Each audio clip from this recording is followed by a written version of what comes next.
ओम नमः शिवाय। आप श्री शिव महापुराण के महात्म्य का श्रवण कर रहे हैं। पहला अध्याय, शौनक जी के साधन विषयक प्रश्न करने पर सूत जी का उन्हें शिव महापुराण की महिमा सुनाना। श्री शौनक जी बोले, हे महाज्ञानी सूत जी, संपूर्ण सिद्धांतों के ज्ञाता हे प्रभु, मुझसे पुराणों की कथाओं के सार तत्व का विशेष रूप से वर्णन कीजिए। सदाचार, भगवत भक्ति और विवेक की वृद्धि कैसे होती है तथा साधु पुरुष किस प्रकार अपने काम, क्रोध आदि मानसिक विकारों का निवारण करते हैं। इस घोर कलयुग में जीव प्रायः आसुर स्वभाव के हो गए। उस जीव समुदाय को शुद्ध दैवी संपत्ति से युक्त बनाने के लिए सर्वश्रेष्ठ उपाय क्या है?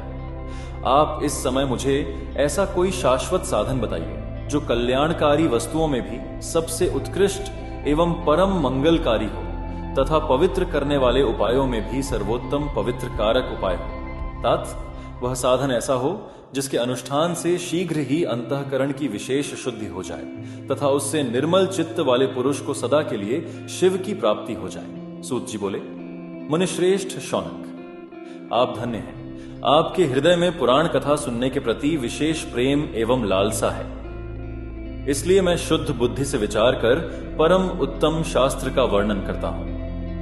वत्स, संपूर्ण शास्त्रों के सिद्धांत से संपन्न, भक्ति आदि को बढ़ाने वाले, भगवान शिव को संतुष्ट करने वाले तथा कानों के लिए रसायन स्वरूप दिव्य पुराण का श्रवण कीजिए। यह उत्तम शिव पुराण काल रूपी सर्प से प्राप्त होने वाले महान त्रास का विनाश करने वाला है। हे मुने, पूर्व काल में शिवजी ने इसे कहा था। गुरुदेव व्यास जी ने सनत कुमार मुनि का उपदेश पाकर कलयुग के प्राणियों के कल्याण के लिए बड़े आदर से संक्षेप में इस पुराण का प्रतिपादन किया है। हे मुने, विशेष रूप से कलयुग के प्राणियों की चित्त शुद्धि के लिए इस शिव पुराण के अतिरिक्त कोई अन्य साधन नहीं है। हे मुने, जिस बुद्धिमान मनुष्य के पूर्व जन्म के बड़े पुण्य होते हैं, उसी महाभाग्यशाली व्यक्ति की इस पुराण में प्रीति होती है। यह शिव पुराण परम उत्तम शास्त्र है। इसे इस भूतल पर भगवान शिव का वांग्मय स्वरूप समझना चाहिए और सब प्रकार से इसका सेवन करना चाहिए। इसके पठन और श्रवण से शिव भक्ति पाकर श्रेष्ठतम स्थिति में पहुंचा हुआ मनुष्य शीघ्र ही शिव पद को प्राप्त कर लेता है। इसलिए संपूर्ण यत्न करके मनुष्यों ने इस पुराण के अध्ययन को अभीष्ट साधन माना है और इसका प्रेम पूर्वक श्रवण भी संपूर्ण वांछित फलों को देने वाला है। भगवान शिव के इस पुराण को सुनने से मनुष्य सब पापों से मुक्त हो जाता है तथा बड़े बड़े उत्कृष्ट भोगों का उपभोग करके अंत में शिवलोक को प्राप्त कर लेता है। राजसूय यज्ञ और सैकड़ों अग्निष्टोम यज्ञों से जो पुण्य प्राप्त होता है वह भगवान शिव की कथा के सुनने मात्र से प्राप्त हो जाता है। हे मुनि, जो लोग इस श्रेष्ठ शास्त्र शिव पुराण का श्रवण करते हैं उन्हें मनुष्य नहीं समझना चाहिए। वे रुद्र स्वरूप ही हैं, इसमें संदेह नहीं है।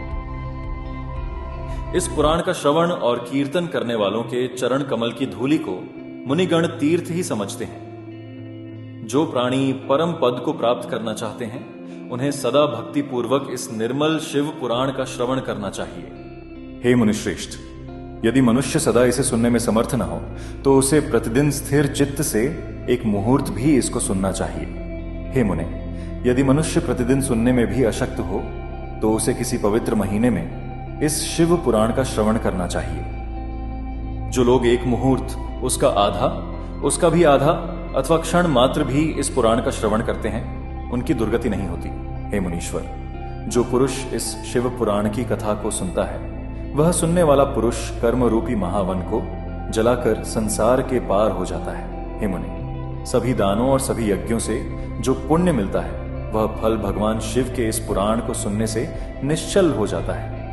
हे मुने, विशेषकर इस कलिकाल में तो शिव पुराण के श्रवण के अतिरिक्त मनुष्यों के लिए मुक्तिदायक कोई अन्य श्रेष्ठ साधन नहीं है। शिव पुराण का श्रवण और भगवान शंकर के नाम का संकीर्तन दोनों ही मनुष्यों को कल्प वृक्ष के समान सम्यक फल देने वाले हैं, इसमें संदेह नहीं है। कलयुग में धर्माचरण से शून्य चित्त वाले दुर्बुद्धि मनुष्यों के उद्धार के लिए भगवान शिव ने अमृत रस स्वरूप शिव पुराण की उद्भावना की है। अमृत पान करने से तो केवल अमृत पान करने वाला ही मनुष्य अजर अमर होता है, किंतु भगवान शिव का यह कथामृत संपूर्ण कुल को ही अजर अमर कर देता है। इस शिव पुराण की परम पवित्र कथा का विशेष रूप से सदा ही सेवन करना चाहिए, करना ही चाहिए, करना ही चाहिए। इस शिव पुराण की कथा के श्रवण का क्या फल कहूं? इसके श्रवण मात्र से भगवान सदाशिव उस प्राणी के हृदय में विराजमान हो जाते हैं। यह शिव पुराण नामक ग्रंथ 24,000 श्लोकों से युक्त है। इसमें 7 संहिताएं हैं। मनुष्य को चाहिए कि वह भक्ति, ज्ञान और वैराग्य से भली भांति संपन्न हो बड़े आदर से इसका श्रवण करे। पहली विद्येश्वर संहिता, दूसरी रुद्र संहिता, तीसरी शतरुद्र संहिता, चौथी कोटि रुद्र संहिता और 5वीं उमा संहिता कही गई है। छठी कैलाश संहिता और 7वीं वायवीय संहिता। इस प्रकार इसमें 7 संहिताएं हैं। 7 संहिताओं से युक्त यह दिव्य शिव पुराण परब्रह्म परमात्मा के समान विराजमान है और सबसे उत्कृष्ट गति प्रदान करने वाला है। जो मनुष्य 7 संहिताओं वाले इस शिव पुराण को आदर पूर्वक पूरा पढ़ता है वह जीवन मुक्त कहा जाता है। हे मुनि, जब तक इस उत्तम शिव पुराण को सुनने का सुअवसर नहीं प्राप्त होता तब तक अज्ञानवश प्राणी इस संसार चक्र में भटकता रहता है। भ्रमित कर देने वाले अनेक शास्त्रों और पुराणों के श्रवण से क्या लाभ है, जबकि एक शिव पुराण ही मुक्ति प्रदान करने के लिए गर्जन कर रहा है। जिस घर में इस शिव पुराण की कथा होती है वह घर तीर्थ स्वरूप ही है और उसमें निवास करने वालों के पाप यह नष्ट कर देता है। हजारों अश्वमेध यज्ञ और सैकड़ों वाजपेय यज्ञ शिव पुराण की 16वीं कला की भी बराबरी नहीं कर सकते।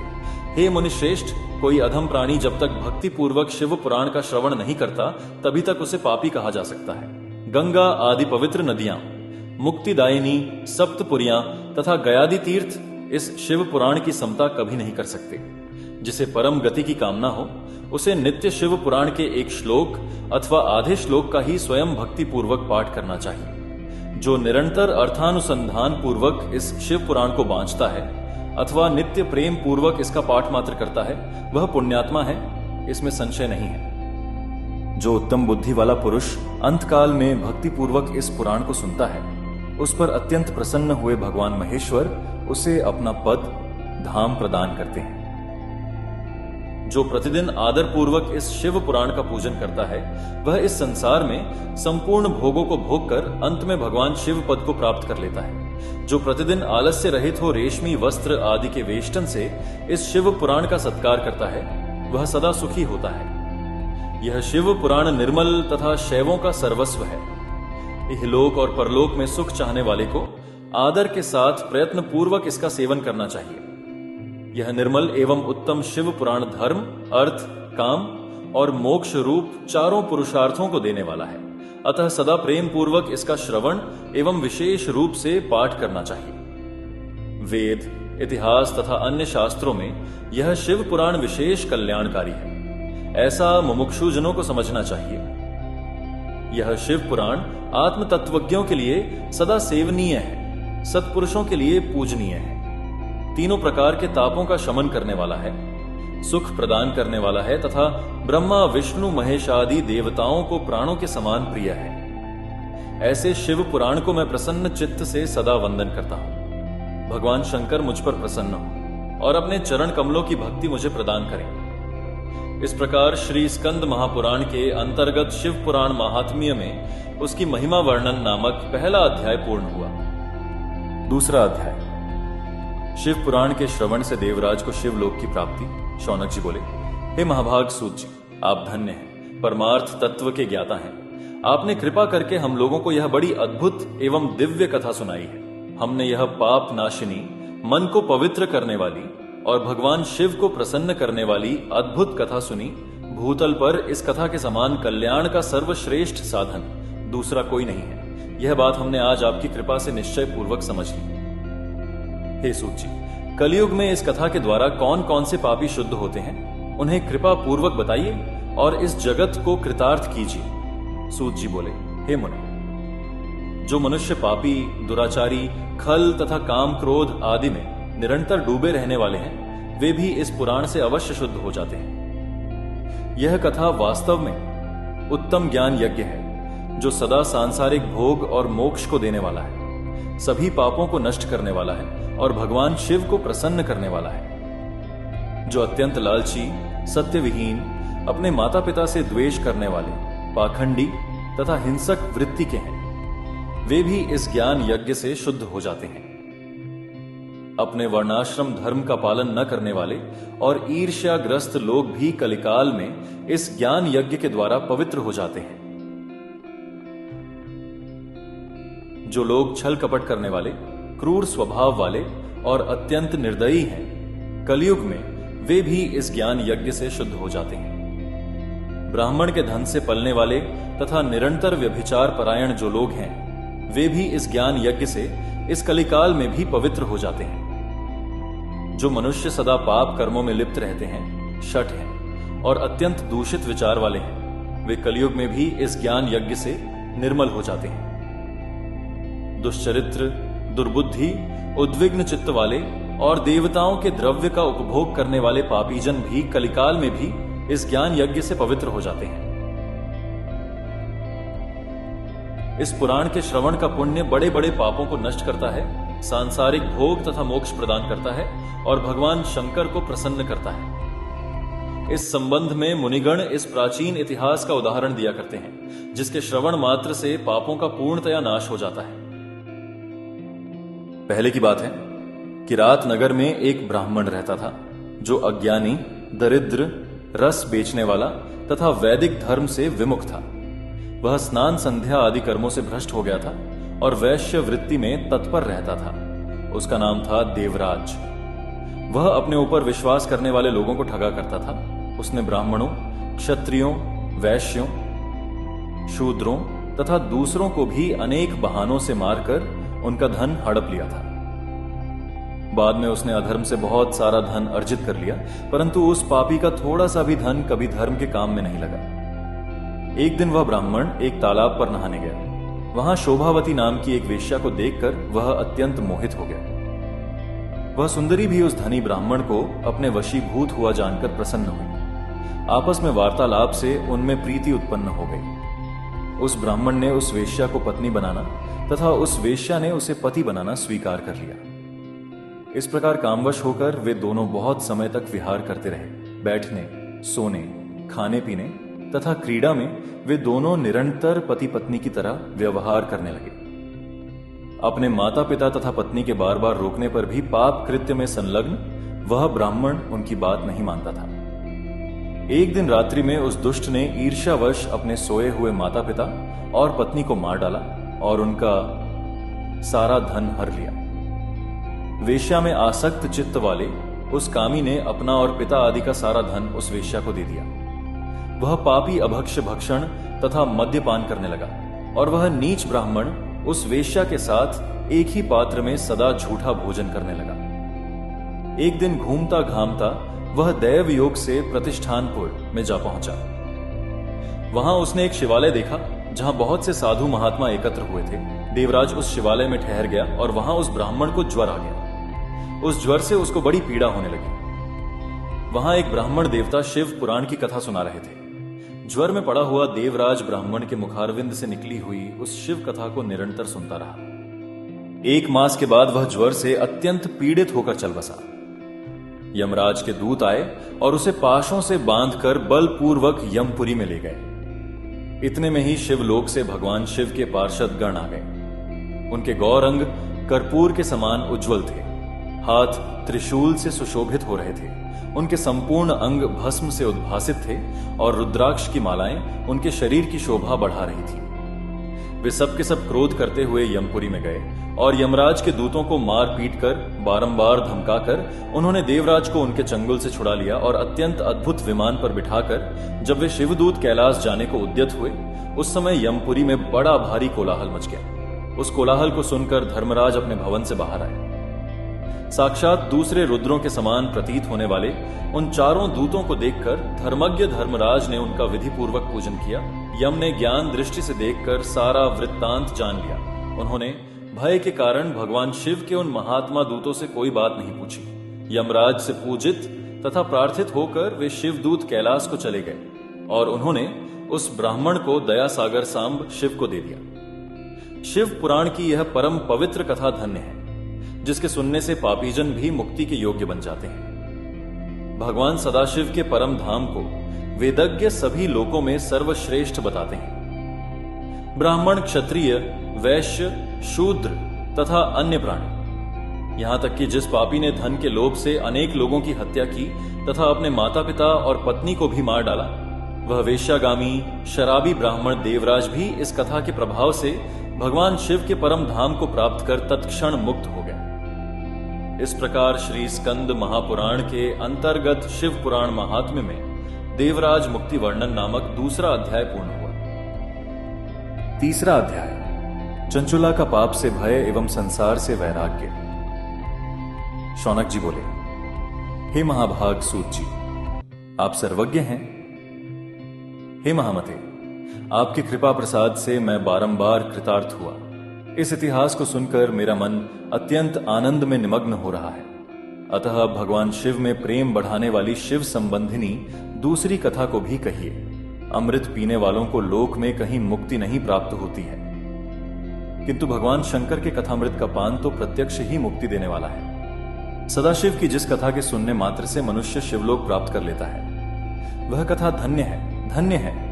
और कथा का श्रवण कराने वाले आप भी धन्य हैं, धन्य हैं। सूत जी बोले, हे शौनक, सुनिए, मैं आपके सामने गोपनीय कथा वस्तु का भी वर्णन करूंगा, क्योंकि आप शिव भक्तों में अग्रगण्य तथा वेद वेदताओं में श्रेष्ठ हैं। समुद्र के निकटवर्ती प्रदेश में एक बाष्कल नामक ग्राम है, जहां वैदिक धर्म से विमुख महापापी द्विज निवास करते हैं। वे सब के सब बड़े दुष्ट हैं। उनका मन दूषित विषय भोगों में ही लगा रहता है। वे न देवताओं पर विश्वास करते हैं, न भाग्य पर। वे सभी कुटिल वृत्ति वाले हैं, किसानी करते और भांति भांति के घातक अस्त्र शस्त्र रखते हैं। वे पर स्त्री गमन करने वाले और खल हैं। ज्ञान, वैराग्य तथा सद्धर्म को वे बिल्कुल नहीं जानते हैं। वे सभी पशु बुद्धि वाले हैं और सदा दूषित बातों को सुनने में संलग्न रहते हैं। जहां के द्विज ऐसे हों, वहां के अन्य वर्णों के विषय में क्या कहा जाए। अन्य वर्णों के लोग भी उन्हीं की भांति कुत्सित विचार रखने वाले स्वधर्म विमुख एवं खल हैं। वे सदा कुकर्म में लगे रहते हैं और नित्य विषय भोगों में ही डूबे रहते हैं। वहां की सब स्त्रियां भी कुटिल स्वभाव की, स्वेच्छाचारिणी, पापासक्त, कुत्सित विचार वाली और व्यभिचारिणी हैं। वे सद्व्यवहार तथा सदाचार से सर्वथा शून्य हैं। कुजनों के निवास स्थान उस बाष्कल नामक ग्राम में किसी समय एक बिंदुक नामधारी ब्राह्मण रहता था। वह बड़ा अधम था। वह दुरात्मा और महापापी था। यद्यपि उसकी स्त्री बड़ी सुंदर थी, तो भी वह कुमार्ग पर ही चलता था। काम वासना से कलुषित चित्त वह वेश्यागामी था। उसकी पत्नी का नाम चंचुला था। वह सदा उत्तम धर्म के पालन में लगी रहती थी, तो भी उसे छोड़कर वह दुष्ट ब्राह्मण कामासक्त होकर वेश्यागामी हो गया था। इस तरह कुकर्म में लगे हुए उस बिंदुक के बहुत वर्ष व्यतीत हो गए। उसकी स्त्री चंचुला काम से पीड़ित होने पर भी स्वधर्म नाश के भय से क्लेश सहकर भी दीर्घ काल तक धर्म से भ्रष्ट नहीं हुई, परंतु दुराचारी पति के आचरण से प्रभावित होने के कारण काम पीड़ित हो आगे चलकर वह स्त्री भी दुराचारिणी हो गई। भ्रष्ट चरित्र वाली वह कुमार्ग गामिनी अपने पति की दृष्टि बचाकर रात्रि में चोरी छिपे अन्य पापी जार पुरुष के साथ रमण करने लगी। हे मुने, एक बार उस ब्राह्मण ने अपनी उस दुराचारिणी पत्नी चंचुला को कामासक्त हो पर पुरुष के साथ रात्रि में संसर्गरत देख लिया। उस दुष्ट तथा दुराचार में आसक्त मन वाली पत्नी को रात में पर पुरुष के साथ व्यभिचाररत देखकर वह क्रोध पूर्वक वेग से दौड़ा। उस दुष्ट बिंदुक को घर में आया जानकर वह कपटी व्यभिचारी तेजी से भाग गया। तब वह दुष्टात्मा बिंदुक अपनी पत्नी को पकड़कर उसे डांटता हुआ मुक्कों से बार बार पीटने लगा। वह व्यभिचारिणी दुष्टा नारी चंचुला पीटी जाने पर कुपित होकर निर्भयता पूर्वक अपने दुष्ट पति बिंदुक से कहने लगी। चंचुला बोली, मुझ पति परायणा युवती पत्नी को छोड़कर आप कुबुद्धिवश प्रतिदिन वेश्या के साथ इच्छानुसार रमण करते हैं। आप ही बताएं कि रूपवती तथा कामासक्त चित्त वाली मुझ युवती की पति संसर्ग के बिना क्या गति होती होगी। मैं अत्यंत सुंदर हूं तथा नव यौवन से उन्मत्त हूं। आपके संसर्ग के बिना व्यथित चित्त वाली मैं कामजन्य दुख को कैसे सह सकती हूं। सूत जी बोले, उस स्त्री के इस प्रकार कहने पर वह मूढ़ बुद्धि मूर्ख ब्राह्मणाधम स्वधर्म विमुख दुष्ट पापी बिंदुक कहने लगा। बिंदुक बोला, काम से व्याकुल चित्त होकर तुमने यह सत्य ही कहा है। हे प्रिय, तुम भय त्याग दो और मैं जो तुमसे हित की बात कहता हूं उसे सुनो। तुम निर्भय होकर नित्य पर पुरुषों के साथ संसर्ग करो, उन्हें संतुष्ट करके उनसे धन खींचो। वह सारा धन वेश्या के प्रति आसक्त मन वाले मुझको दे दिया करो। इससे तुम्हारा और मेरा दोनों का ही स्वार्थ सिद्ध हो जाएगा।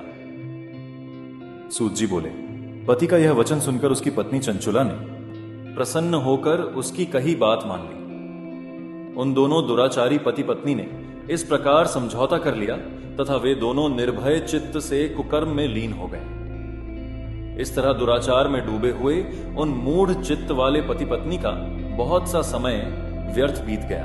तदनंतर शूद्र जातीय वेश्या का पति बना हुआ वह दूषित बुद्धि वाला दुष्ट ब्राह्मण बिंदुक समयानुसार मृत्यु को प्राप्त हो नरक में जा पड़ा। बहुत दिनों तक नरक के दुख भोगकर वह मूढ़ बुद्धि पापी विंध्य पर्वत पर भयंकर पिशाच हुआ। इधर उस दुराचारी पति बिंदुक के मर जाने पर वह मूढ़ हृदया चंचुला बहुत समय तक पुत्रों के साथ अपने घर में ही रही। इस प्रकार प्रेम पूर्वक कामासक्त होकर जारों के साथ विहार करती हुई उस चंचुला नामक स्त्री का कुछ यौवन समय के साथ ढलने लगा। एक दिन दैव योग से किसी पुण्य पर्व के आने पर वह स्त्री भाई बंधुओं के साथ गोकर्ण क्षेत्र में गई। तीर्थ यात्रियों के संग से उसने भी उस समय जाकर किसी तीर्थ के जल में स्नान किया। फिर वह साधारणतया मेला देखने की दृष्टि से बंधुजनों के साथ यत्र तत्र घूमने लगी। घूमती घामती किसी देव मंदिर में उसने एक दैवज्ञ ब्राह्मण के मुख से भगवान शिव की परम पवित्र एवं मंगलकारिणी उत्तम पौराणिक कथा सुनी।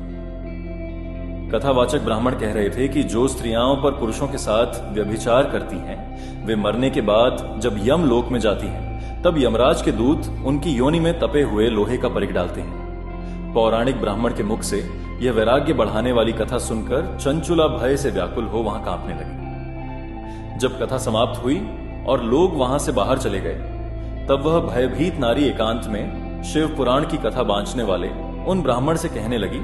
चंचुला ने कहा, ब्राह्मण, मैं अपने धर्म को नहीं जानती थी, इसलिए मेरे द्वारा बड़ा दुराचार हुआ है। स्वामी, इसे सुनकर मेरे ऊपर अनुपम कृपा करके आप मेरा उद्धार कीजिए। हे प्रभु, मैंने मूढ़ बुद्धि के कारण घोर पाप किया है।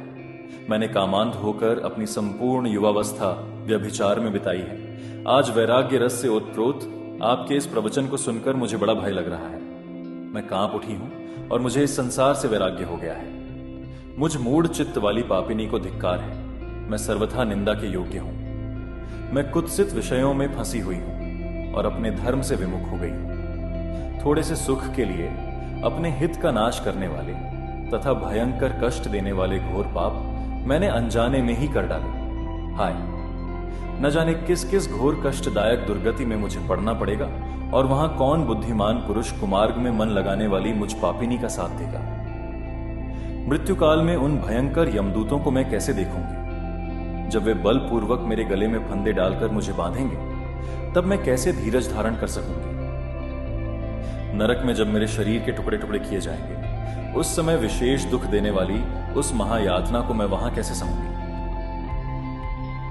दुख और शोक से ग्रस्त होकर मैं दिन में सहज इंद्रिय व्यापार और रात्रि में नींद कैसे प्राप्त कर सकूंगी। हाय, मैं मारी गई, मैं जल गई, मेरा हृदय विदीर्ण हो गया और मैं सब प्रकार से नष्ट हो गई, क्योंकि मैं हर तरह से पाप में ही डूबी रही हूं। हाय विधाता, मुझ पापिनी को आपने हठात ऐसी दुर्बुद्धि क्यों दे दी, जो सभी प्रकार का सुख देने वाले स्वधर्म से दूर कर देती है।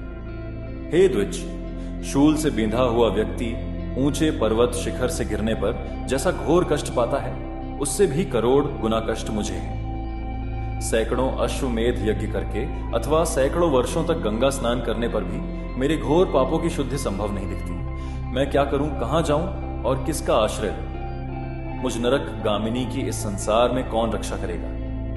हे ब्राह्मण, आप ही मेरे गुरु हैं, आप ही माता और आप ही पिता हैं। आपकी शरण में आई हुई मुझ दीन अबला का उद्धार कीजिए, उद्धार कीजिए। सूत जी बोले, हे शौनक, इस प्रकार खेद और वैराग्य से युक्त हुई चंचुला उस ब्राह्मण के चरणों में गिर पड़ी। तब उन बुद्धिमान ब्राह्मण ने कृपा पूर्वक उसे उठाकर इस प्रकार कहा। इस प्रकार श्री स्कंद महापुराण के अंतर्गत शिव पुराण महात्म्य में चंचुला वैराग्य वर्णन नामक तीसरा अध्याय पूर्ण हुआ। चौथा अध्याय। चंचुला की प्रार्थना से ब्राह्मण का उसे पूरा शिव पुराण सुनाना और समयानुसार शरीर छोड़कर शिवलोक में जा चंचुला का पार्वती जी की सखी होना। ब्राह्मण बोले, सौभाग्य की बात है कि भगवान शंकर की कृपा से शिव पुराण की इस वैराग्य युक्त तथा श्रेष्ठ कथा को सुनकर तुम्हें समय पर चेत हो गया है। हे ब्राह्मण पत्नी, तुम डरो मत, भगवान शिव की शरण में जाओ। शिव की कृपा से सारा पाप तत्काल नष्ट हो जाता है। मैं तुमसे भगवान शिव की कीर्ति कथा से युक्त उस परम वस्तु का वर्णन करूंगा जिससे तुम्हें सदा सुख देने वाली उत्तम गति प्राप्त होगी। शिव की उत्तम कथा सुनने से ही तुम्हारी बुद्धि इस तरह पश्चाताप से युक्त एवं शुद्ध हो गई है, साथ ही तुम्हारे मन में विषयों के प्रति वैराग्य हो गया है। पश्चाताप ही पाप करने वाले पापियों के लिए सबसे बड़ा प्रायश्चित्त है। सत्पुरुषों ने सबके लिए पश्चाताप को ही समस्त पापों का शोधक बताया है। पश्चाताप से ही पापों की शुद्धि होती है। जो पश्चाताप करता है वही वास्तव में पापों का प्रायश्चित्त करता है, क्योंकि सत्पुरुषों ने समस्त पापों की शुद्धि के लिए जैसे प्रायश्चित्त का उपदेश किया है वह सब पश्चाताप से संपन्न हो जाता है। जो पुरुष विधि पूर्वक प्रायश्चित करके निर्भय हो जाता है पर अपने कुकर्म के लिए पश्चाताप नहीं करता, उसे प्रायः उत्तम गति नहीं प्राप्त होती।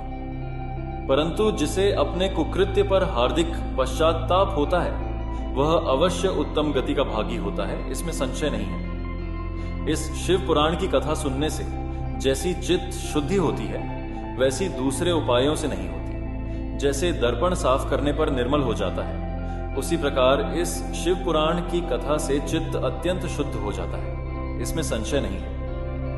मनुष्यों के शुद्ध चित्त में जगदम्बा पार्वती सहित भगवान शिव विराजमान रहते हैं। इससे वह विशुद्धात्मा पुरुष श्री सांब सदाशिव के परम पद को प्राप्त होता है। इस प्रकार यह कथा रूपी साधन सभी प्राणियों के लिए उपकारी है और इसी कारण महादेव जी ने इसको आग्रह पूर्वक प्रकट किया है। इस कथा से भगवान उमापति का ध्यान सिद्ध हो जाता है। उस ध्यान से परम ज्ञान और उससे मोक्ष की प्राप्ति निश्चय ही होती है। भगवान शंकर के ध्यान में मग्न हुए बिना भी यदि कोई इस कथा को मात्र सुनता है वह दूसरे जन्म में भगवान के ध्यान को सिद्ध कर परम पद को पा लेता है।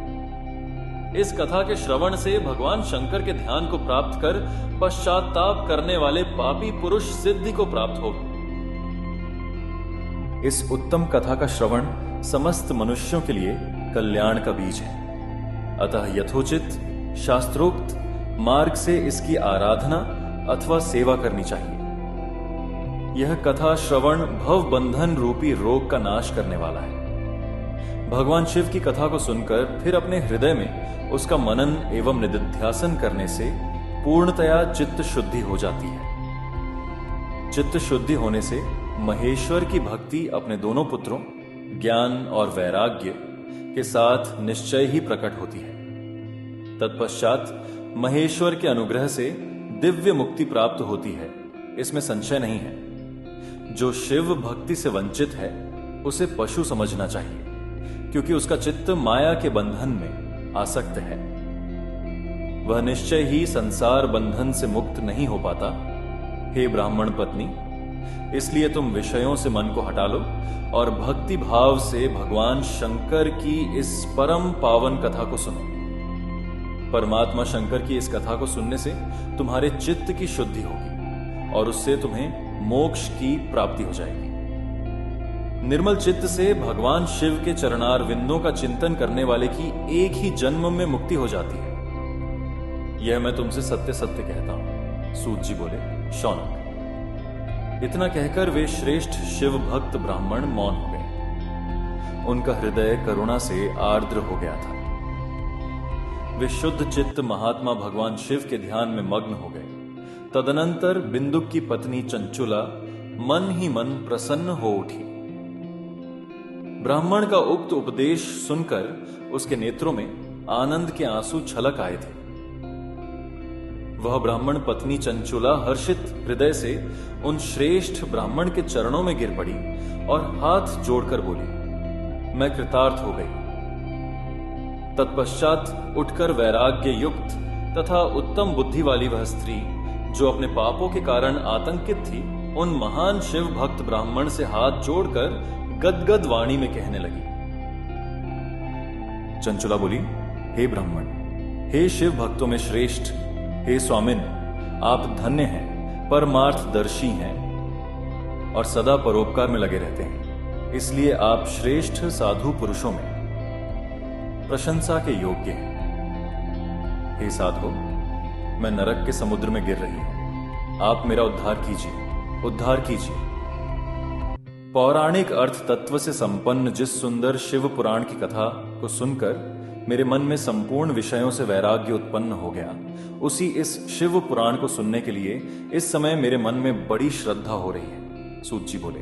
ऐसा कहकर हाथ जोड़ उनका अनुग्रह पाकर चंचुला उस शिव पुराण की कथा को सुनने की इच्छा मन में लिए उन ब्राह्मण देवता की सेवा में तत्पर हो वहां रहने लगी। तदनंतर शिव भक्तों में श्रेष्ठ और शुद्ध बुद्धि वाले उन ब्राह्मण देवता ने उसी स्थान पर उस स्त्री को शिव पुराण की उत्तम कथा सुनाई।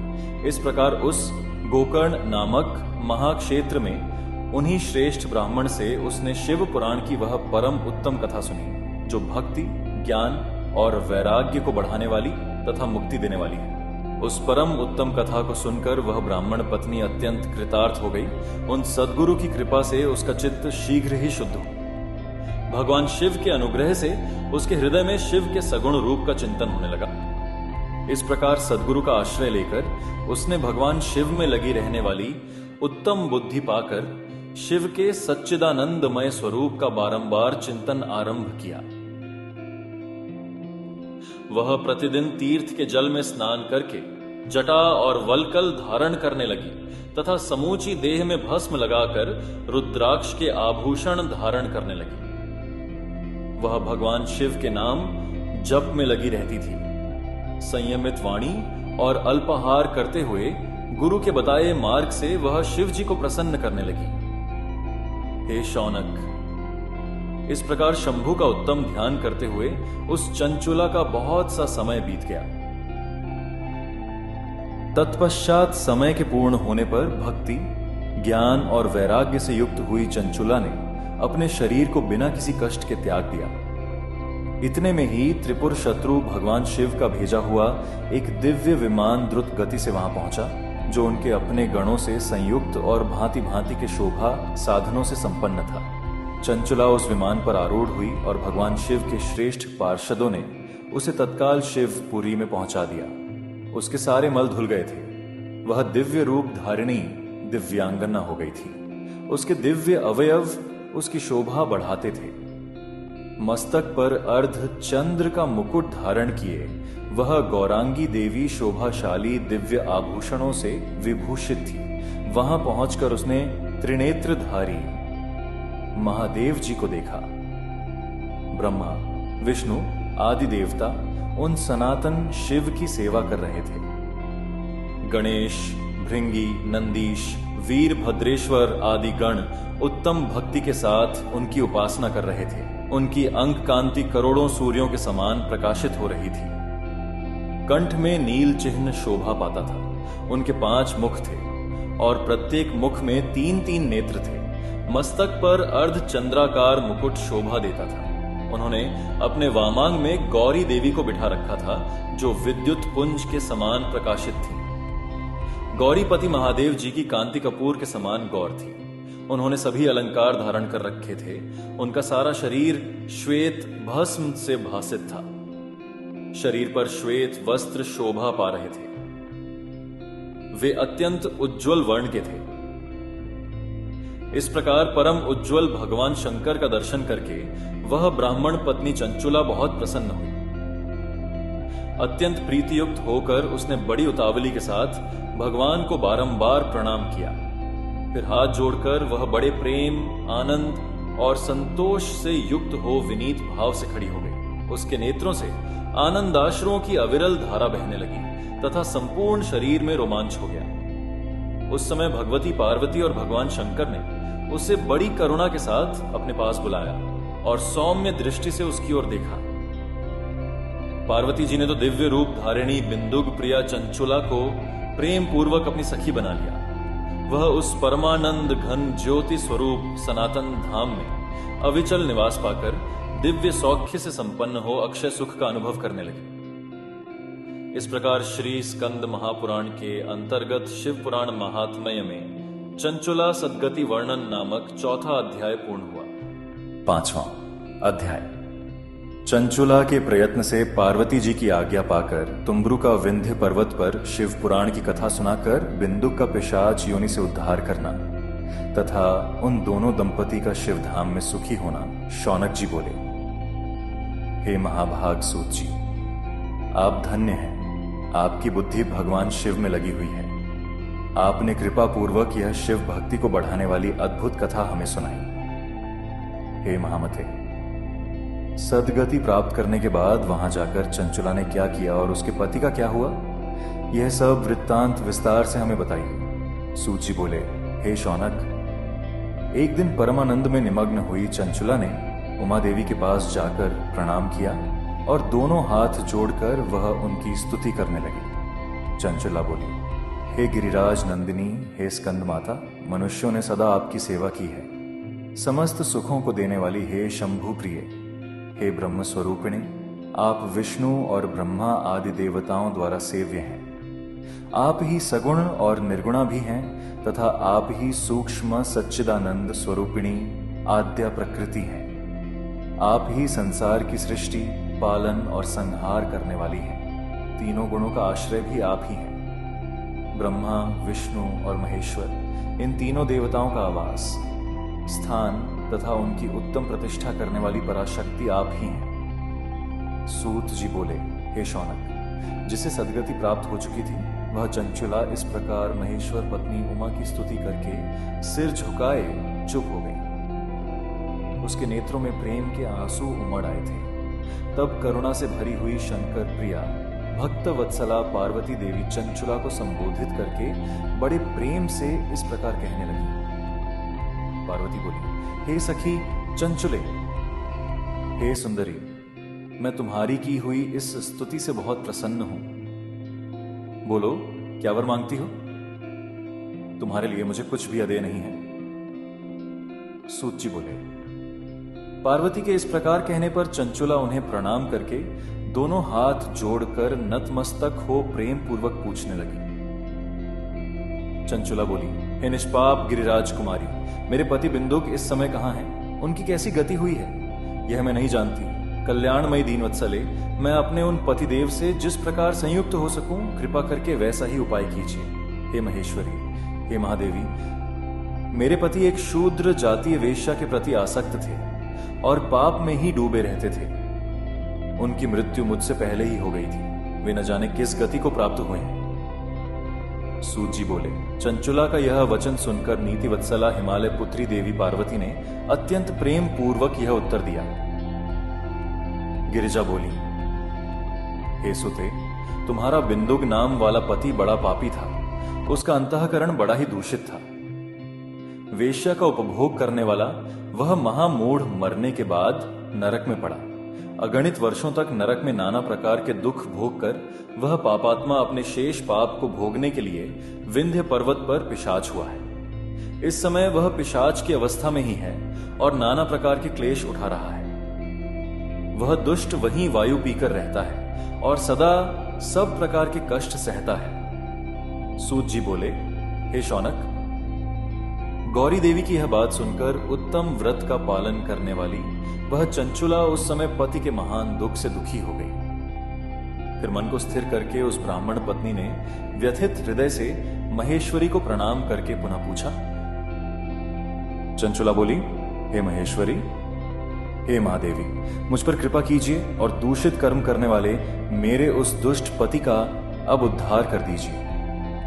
हे देवी, कुत्सित बुद्धि वाले मेरे उस पापात्मा पति को किस उपाय से उत्तम गति प्राप्त हो सकती है यह शीघ्र बताइए। आपको नमस्कार है। सूत जी बोले। उसकी यह बात सुनकर भक्त वत्सला पार्वती जी अपनी सखी चंचुला से प्रसन्न होकर ऐसा कहने लगी।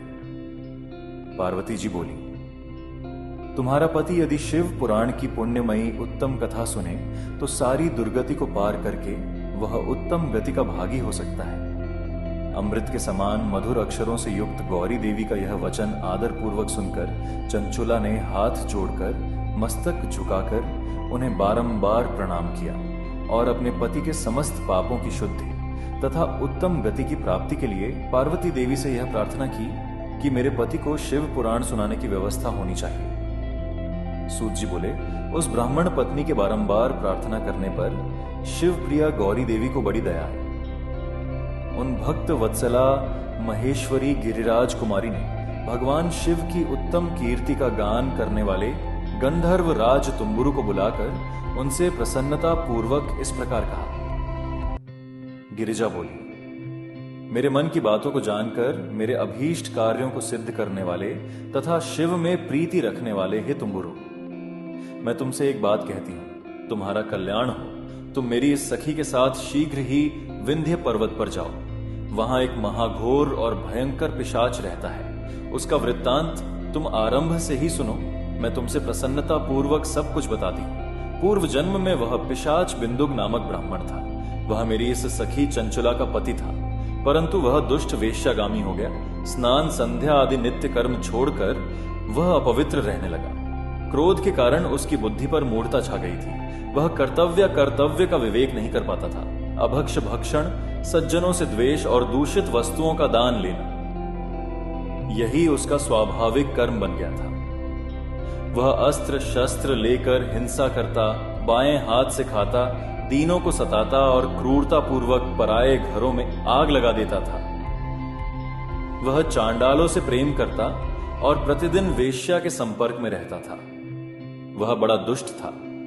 उस पापी ने अपनी पत्नी का परित्याग कर दिया था और वह दुष्टों के संग में निरत रहता था। उसने वेश्या के कुसंग से अपने सारे पुण्य नष्ट कर लिए और धन के लोभ से अपनी पत्नी को निर्भय करके व्यभिचारिणी बना डाला।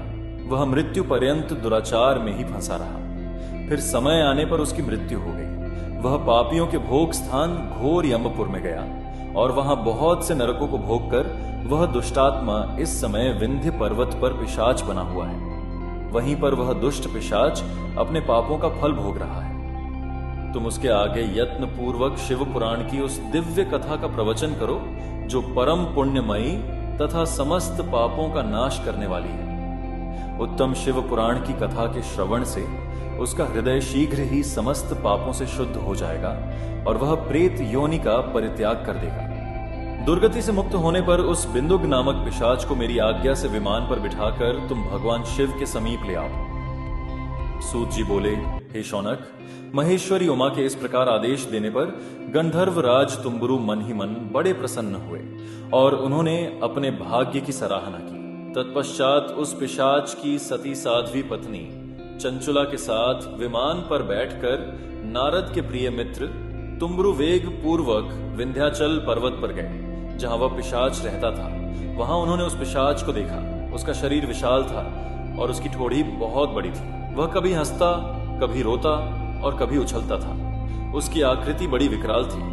भगवान शिव की उत्तम कीर्ति का गान करने वाले महाबली तुम्बुरु ने उस अत्यंत भयंकर पिशाच को बलपूर्वक पाशों द्वारा बांध लिया। तदनंतर तुम्बुरु ने शिव पुराण की कथा बांचने का निश्चय करके महोत्सव युक्त स्थान और मंडप आदि की रचना की। इतने में ही संपूर्ण लोकों में बड़े वेग से यह प्रचार हो गया कि देवी पार्वती की आज्ञा से एक पिशाच का उद्धार करने के उद्देश्य से शिव पुराण की उत्तम कथा सुनाने के लिए तुम्बुरु विंध्य पर्वत पर गए।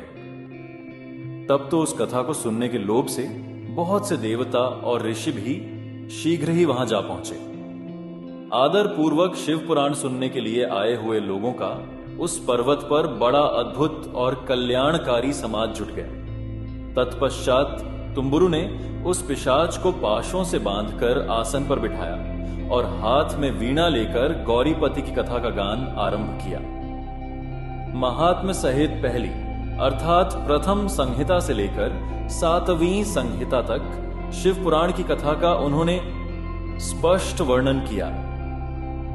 7 संहिता वाले शिव पुराण का आदर पूर्वक श्रवण करके वे सभी श्रोता पूर्णतः कृतार्थ हो गए। उस परम पुण्यमय शिव पुराण को सुनकर उस पिशाच ने अपने सारे पापों को धोकर उस पैशाचिक शरीर को त्याग दिया।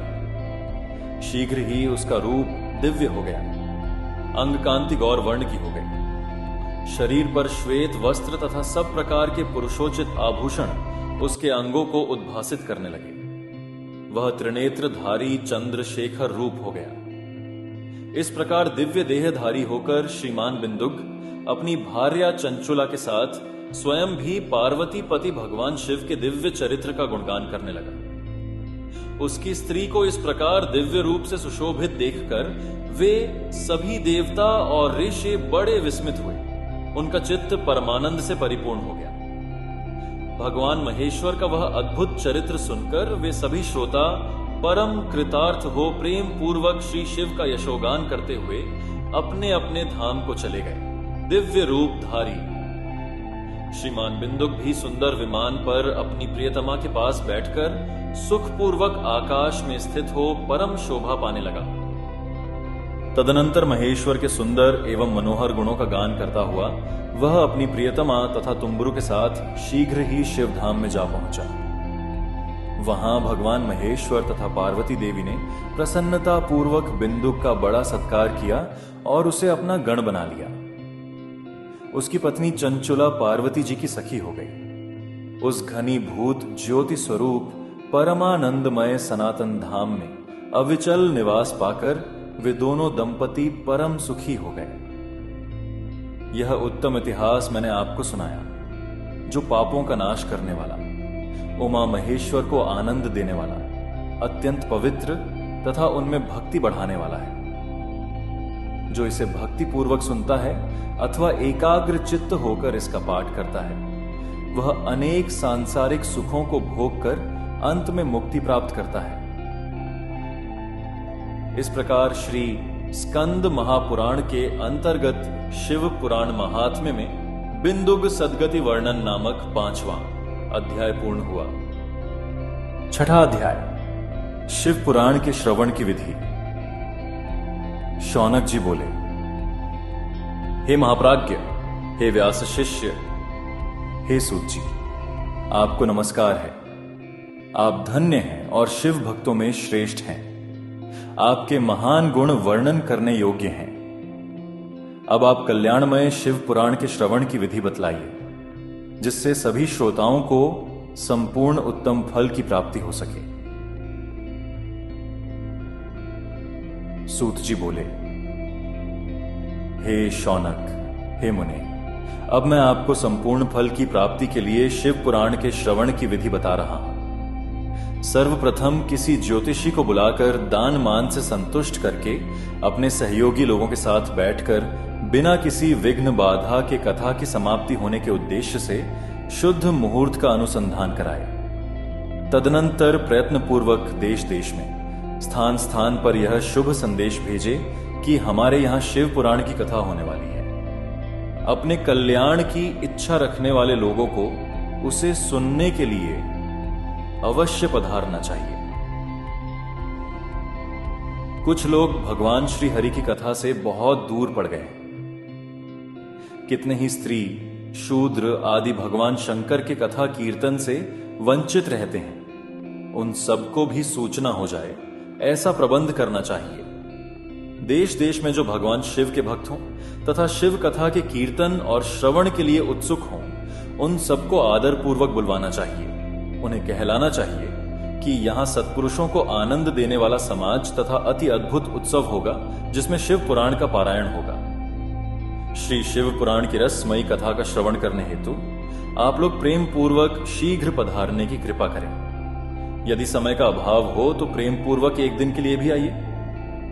आपको निश्चय ही आना चाहिए, क्योंकि इस कथा में क्षण भर के लिए बैठने का सौभाग्य भी दुर्लभ है। इस प्रकार विनय और प्रसन्नता पूर्वक श्रोताओं को निमंत्रण देना चाहिए और आए हुए लोगों का सब प्रकार से आदर सत्कार करना चाहिए। शिव मंदिर में, तीर्थ में, वन प्रांत में अथवा घर में शिव पुराण की कथा सुनने के लिए उत्तम स्थान का निर्माण करना चाहिए। कथा भूमि को लीप कर शोधन करना चाहिए तथा धातु आदि से उस स्थान को सुशोभित करना चाहिए। महोत्सव के साथ साथ वहां अद्भुत तथा सुंदर व्यवस्था कर लेनी चाहिए। कथा के लिए अनुपयोगी घर के साज सामान को हटाकर घर के किसी एकांत कोने में सुरक्षित रख देना चाहिए। केले के खंभों से सुशोभित एक ऊंचा कथा मंडप तैयार कराए, उसे सब ओर फल पुष्प आदि से तथा सुंदर चंदोवे से अलंकृत करे और चारों ओर ध्वजा पताका लगाकर तरह तरह के सामानों से सजाकर सुंदर शोभा संपन्न बना दे। भगवान शिव के प्रति सब प्रकार से उत्तम भक्ति करनी चाहिए, क्योंकि वही सब तरह से आनंद का विधान करने वाली है। परमात्मा भगवान शंकर के लिए दिव्य आसन का निर्माण करना चाहिए तथा कथावाचक के लिए भी एक ऐसा दिव्य आसन बनाना चाहिए जो उनके लिए सुखद हो सके। हे मुने, नियम पूर्वक कथा सुनने वाले श्रोताओं के लिए भी यथा योग्य सुंदर स्थानों की व्यवस्था करनी चाहिए। अन्य लोगों के लिए भी सामान्य रूप से स्थान बनाने चाहिए। हे शौनक जी, विवाहोत्सव में जैसी उल्लासपूर्ण मनः स्थिति होती है, वैसी ही इस कथोत्सव में रखनी चाहिए। सब प्रकार की दूसरी लौकिक चिंताओं को भूल जाना चाहिए। वक्ता उत्तर दिशा की ओर मुख करे तथा श्रोतागण पूर्व दिशा की ओर मुख करके पालथी लगाकर बैठे। इस विषय में भी कोई विरोध नहीं है कि पूज्य पूजक के बीच पूर्व दिशा रहे अथवा वक्ता के सम्मुख श्रोताओं का मुख रहे, ऐसा कहा गया है। पौराणिक वक्ता व्यासासन पर जब तक विराजमान रहे तब तक प्रसंग समाप्ति के पूर्व किसी को नमस्कार नहीं करना चाहिए। पुराण का विद्वान वक्ता चाहे बालक, युवा, वृद्ध, दरिद्र अथवा दुर्बल जैसा भी हो, पुण्य चाहने वालों के लिए सदा वंदनीय और पूज्य होता है। जिसके मुख से निकली हुई वाणी देहधारियों के लिए कामधेनु के समान अभीष्ट फल देने वाली होती है, उस पुराण वेदता वक्ता के प्रति तुच्छ बुद्धि कभी नहीं करनी चाहिए। संसार में जन्म तथा गुणों के कारण बहुत से गुरु होते हैं, परंतु उन सब में पुराणों का ज्ञाता विद्वान ही परम गुरु माना गया है। करोड़ों योनियों में जन्म ले लेकर दुख भोगते हुए प्राणियों को जो मुक्ति प्रदान करता है, उस पुराण वक्ता से बड़ा दूसरा कौन गुरु हो सकता है। पुराण वेदता पवित्र, दक्ष, शांत, ईर्ष्या पर विजय पाने वाला, साधु और दयालु होना चाहिए। ऐसा प्रवचन कुशल विद्वान इस पुण्यमयी कथा को कहे। सूर्योदय से आरंभ करके 3:30 पहर तक उत्तम बुद्धि वाले विद्वान पुरुष को शिव पुराण की कथा सम्यक रीति से बांचनी चाहिए। जो धूर्त, दुराचारी तथा दूसरे से विवाद करने वाले और प्रपंची लोग हैं, उन कुटिल वृत्ति वाले लोगों के सामने यह कथा नहीं कहनी चाहिए। दुष्टों से भरे तथा डाकुओं से घिरे प्रदेश में और धूर्त व्यक्ति के घर में इस पवित्र कथा को नहीं कहना चाहिए। मध्याह्न काल में 2 घड़ी तक कथा बंद रखनी चाहिए, जिससे कथा कीर्तन से अवकाश पाकर लोग शौच आदि से निवृत्त हो सकें। कथा प्रारंभ के दिन से 1 दिन पहले व्रत ग्रहण करने के लिए वक्ता को क्षौर करा लेना चाहिए। जिन दिनों कथा हो रही हो उन दिनों प्रयत्न पूर्वक प्रातः काल का सारा नित्य कर्म संक्षेप से ही कर लेना चाहिए। वक्ता के पास उसकी सहायता के लिए एक दूसरा वैसा ही विद्वान स्थापित करना चाहिए, जो सब प्रकार के संशयों को निवृत्त करने में समर्थ और लोगों को समझाने में कुशल। कथा में आने वाले विघ्नों की निवृत्ति के लिए गणेश जी का पूजन करें।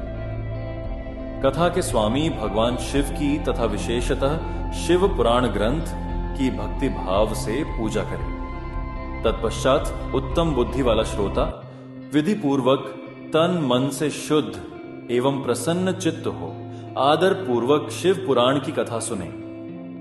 जो वक्ता और श्रोता अनेक प्रकार के कर्मों में भटक रहे हों, काम आदि 6 विकारों से युक्त हों, स्त्री में आसक्ति रखते हों और पाखंड पूर्ण बातें कहते हों, वे पुण्य के भागी नहीं होते।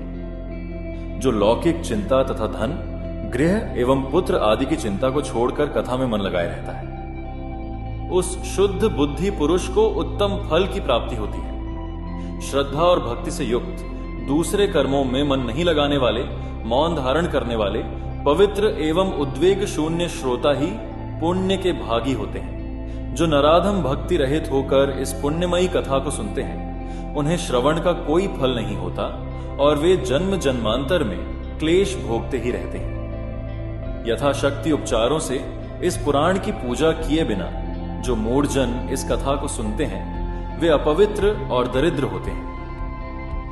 कथा कहे जाते समय बीच में ही जो लोग उठकर अन्यत्र चले जाते हैं, जन्मांतर में उनकी स्त्री आदि संपत्तियां नष्ट हो जाती हैं। जो पुरुष सिर पर पगड़ी आदि धारण करके इस कथा का श्रवण करते हैं, उनके पापी और कुल कलंकी पुत्र उत्पन्न होते हैं। जो पुरुष पान चबाते हुए इस कथा को सुनते हैं, उन्हें नरक में यमदूत उनकी ही विष्ठा खिलाते हैं। जो लोग ऊंचे आसन पर बैठकर इस कथा का श्रवण करते हैं, वे समस्त नरकों को भोगकर काक योनि में जन्म लेते हैं। जो लोग वीरासन आदि से बैठकर इस शुभ कथा को सुनते हैं, वे अनेकों नरकों को भोगकर विष वृक्ष का जन्म पाते हैं। कथा सुनाने वाले पौराणिक को अच्छी प्रकार प्रणाम किए बिना जो लोग कथा सुनते हैं, वे सभी नरकों को भोगकर अर्जुन वृक्ष बनते हैं।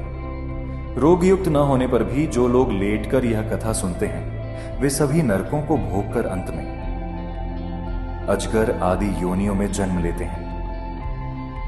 वक्ता के समान ऊंचाई वाले आसन पर बैठकर जो इस कथा का श्रवण करते हैं, उन नारकीय लोगों को गुरु शैया पर शयन करने जैसा पाप लगता है।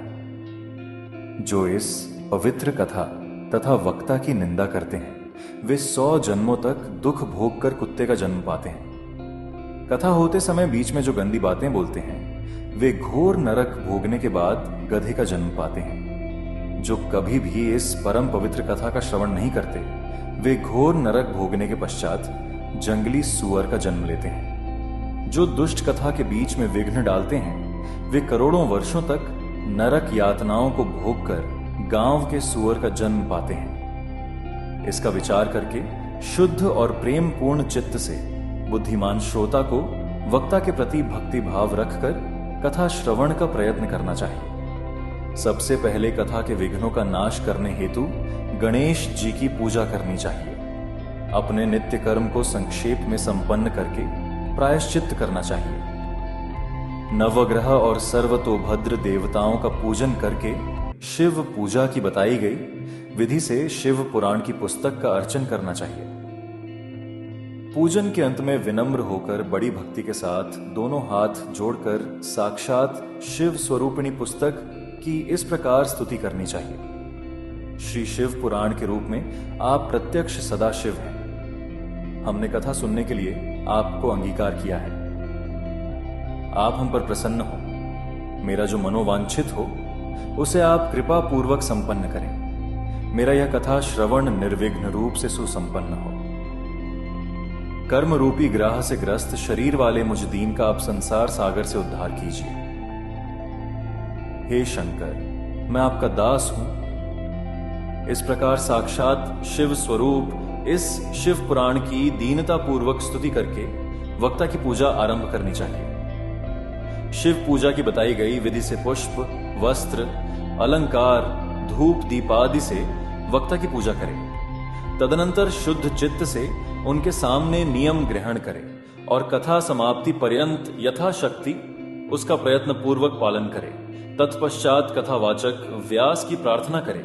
हे व्यास जी के समान ज्ञानी श्रेष्ठ शिव शास्त्र के मर्मज्ञ ब्राह्मण देवता, आप इस कथा के प्रकाश से मेरे अज्ञानांधकार को दूर करें। भक्ति पूर्वक 5 अथवा 1 ब्राह्मण का वर्ण करें और उनके द्वारा शिव पंचाक्षर मंत्र नमः शिवाय का जप कराए। हे मुने, इस प्रकार मैंने भक्त श्रोताओं द्वारा भक्ति पूर्वक कथा श्रवण की उत्तम विधि आपको बता दी। अब आप और क्या सुनना चाहते हैं?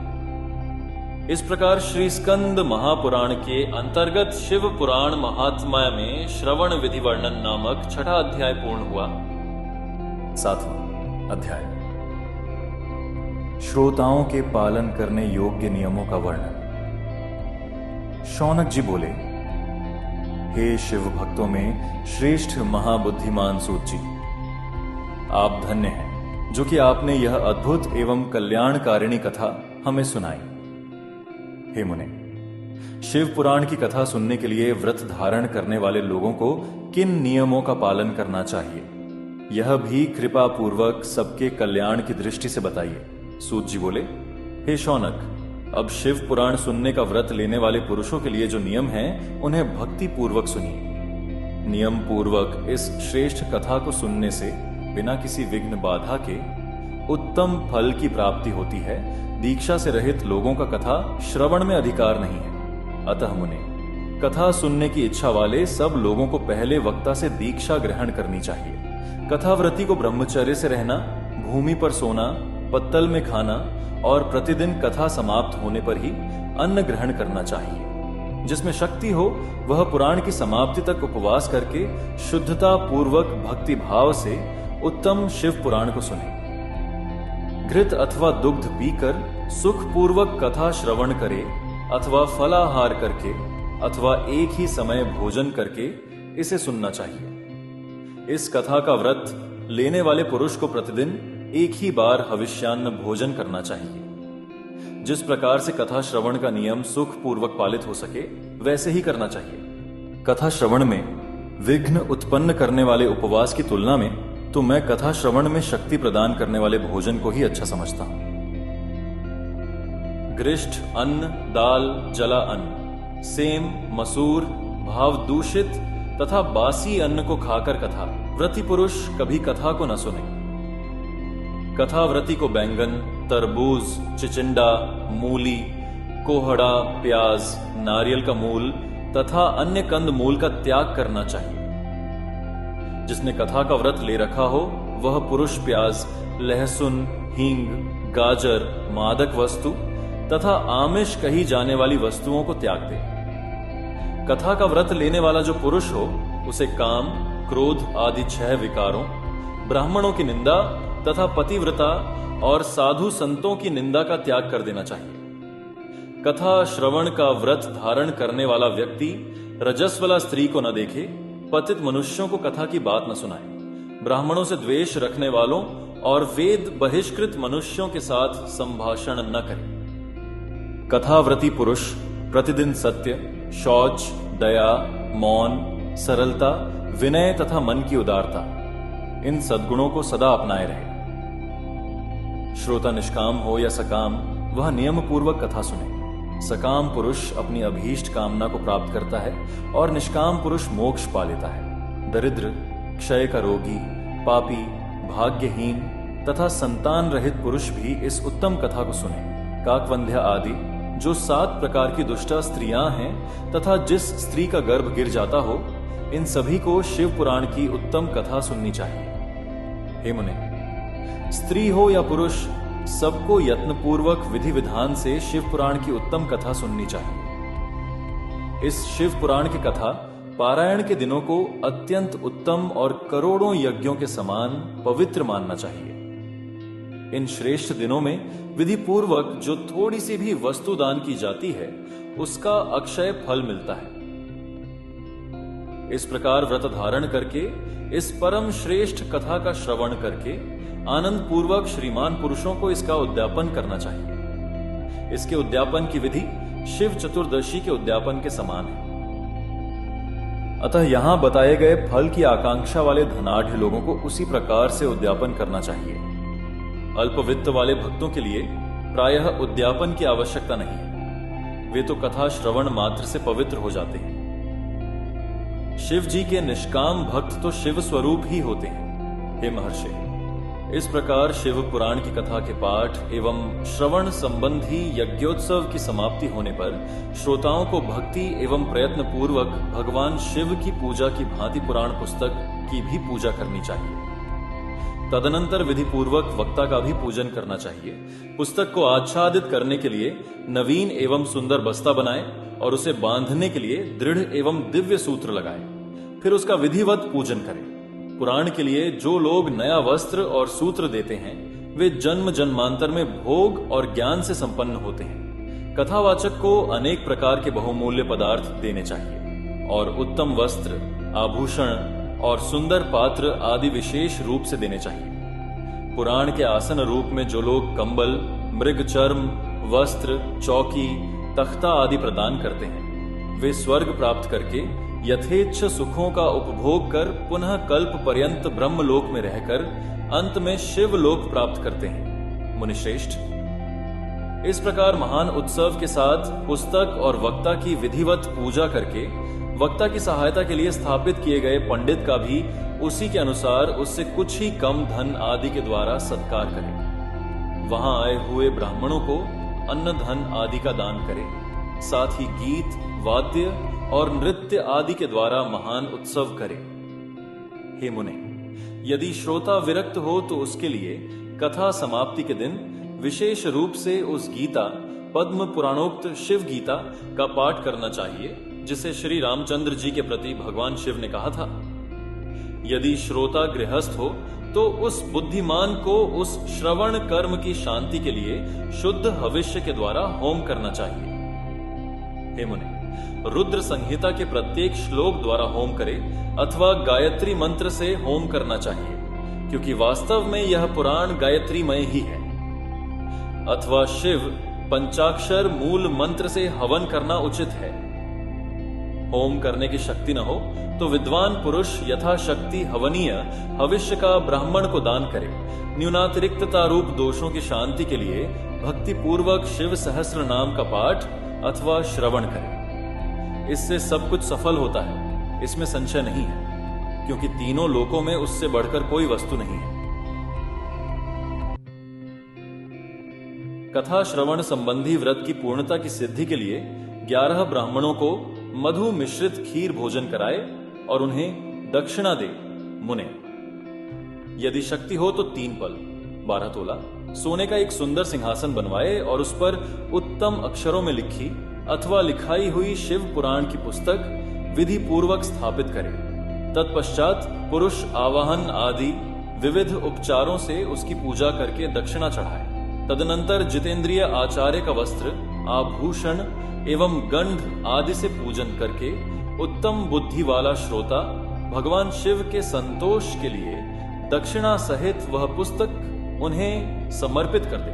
हे शौनक, इस पुराण के उस दान के प्रभाव से भगवान शिव का अनुग्रह पाकर पुरुष भव बंधन से मुक्त हो जाता है। इस तरह विधि विधान का पालन करने पर श्री संपन्न शिव पुराण संपूर्ण फल को देने वाला तथा भोग और मोक्ष का दाता होता है।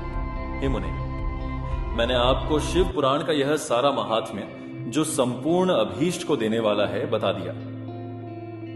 अब और क्या सुनना चाहते हैं? श्री संपन्न शिव पुराण समस्त पुराणों का तिलक स्वरूप माना गया है। यह भगवान शिव को अत्यंत प्रिय, रमणीय तथा भव रोग का निवारण करने वाला है।